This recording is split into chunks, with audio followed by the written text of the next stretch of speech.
Hello everyone, welcome back. And this week I've got the task of filling my new raised bed. I've got my Ericaceous compost ready and I'm going to be planting this lovely blue hydrangea in there. I've got 10 bags of the Ericaceous compost and I've always used Ericaceous compost, but they reckon if you want your hydrangea to stay blue to use Ericaceous. It's not always worked for me entirely, and I tend to use aluminium sulfate, and I'll go through the quantities with you, how I water it with that a bit later on. But at the moment I'm going to fill the raised bed with the Ericaceous compost. I've only got 10 50-litre bags here.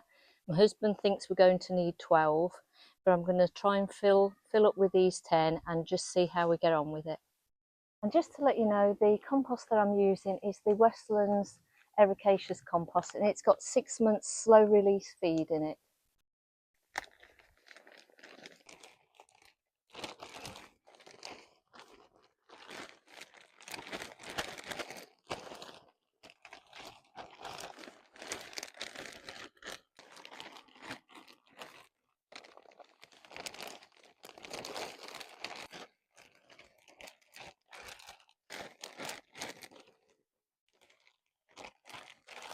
And now for the moment of truth. I want to get this Hydrangea Macrophylla out of this pot, and now I'm going to pop it in the raised bed here.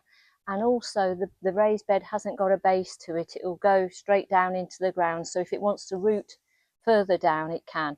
And also, just to let you know, we only used 9 Ericaceous compost, so I've got one left over, but I do think I will be adding that into the raised bed, because I am expecting the compost just to compact a little bit down, so that will be added later on.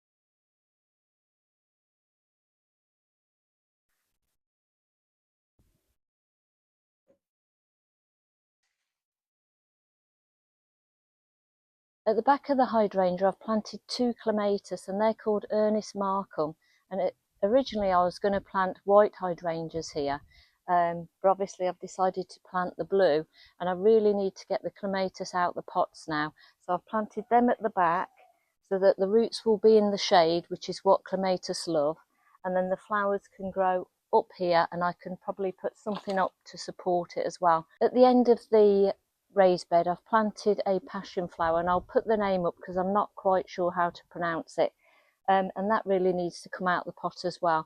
I may move it later on, but I thought I'll plant it in the pot in the raised bed now, and then it will do it better being in the raised bed than in the pot too long.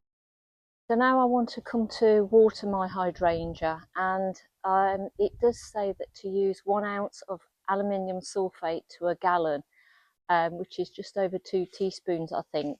I'll try and put the measurements up on screen if I can.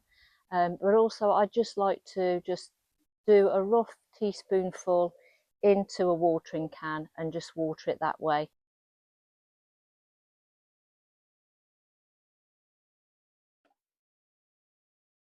And as well, hydrangeas do need a lot of watering, so I'm going to give it all this watering can.